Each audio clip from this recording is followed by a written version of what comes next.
Hello, this is Gradye Parsons. I'm Stated Clerk of the General Assembly of the Presbyterian Church, USA. This is another episode in our series of Where Are We Going as a Church and as a People of Faith.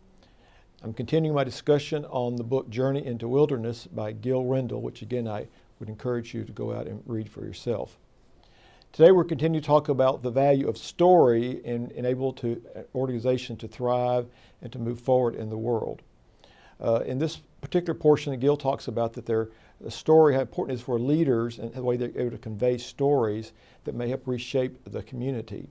An ordinary leader may take a story that's well known among the community and tell it very effectively. A leader who is innovative may take that story and add a new twist to it and bring some other new light to the community. But a real visionary leader is someone who comes up with a totally new story, and that story is able to equip and empower the community to be something different. Now, one of the examples of this from the New Testament that's well known to all of us is the story of the Good Samaritan. The basic question was from a rich man, who is my neighbor? And of course, there have been easy answers to talk about geography or talk about how we know friends and all that stuff. But what Jesus does is he tells a story that's completely unexpected story. It's not an old story, it's not a story that was well known to them, but a totally new story which completely redefines not only who could be a neighbor, but breaks down a lot of the barriers between the people of Israel and the Samaritans and others, and breaks down even more barriers, religious taboos about touching people who are bleeding or have to give the appearance of death, and even poke some fun at some characters in their life. This is a very powerful story that we all know and we've all told and retold and preached and repreached 1,000 times. But it's a story that can reshaped a community and continues to shape us when we think about who are our neighbors and who are the people around us.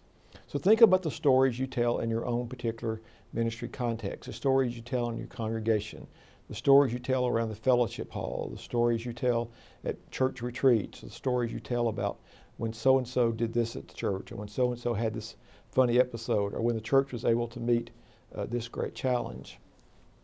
Once in my last congregation, we were kind of going through a little bit of a slump, and so we needed a new story, a new vision. So I went back in the session records, and we had all the records there, and went back and counted every baptism that had ever been done in that church.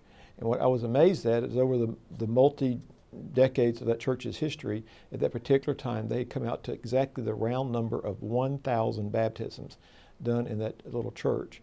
Well, that was a pretty amazing story for them. They never really thought about the witness of that church had in the community, because most of those people that were baptized had either gone on to the Lord or out in the community, out in the world, living and witnessing in other places. And it kind of empowered them to think about themselves in a much different way than just focusing on who's there or who's not there anymore.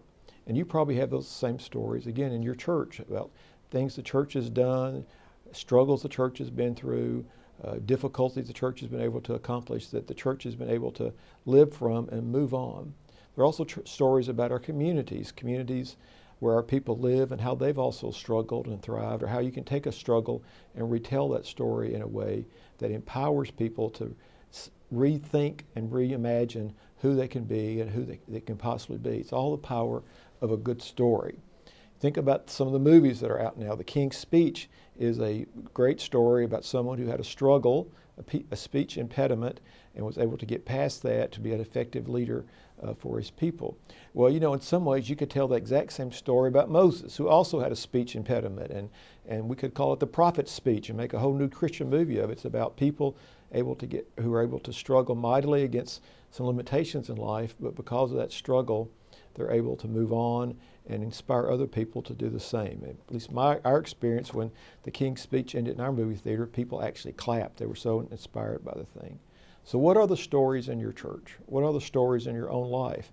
What are the stories in your own ministry that could possibly be told to re-envision, reimagine, recapture that sense of adventure that we all need to be on in our Christian walk, and that sense of moving towards that place where God is calling us to be? I encourage you to find those stories, and let's share those stories with each other as we continue to seek to follow God where God wants us to go. Thank you.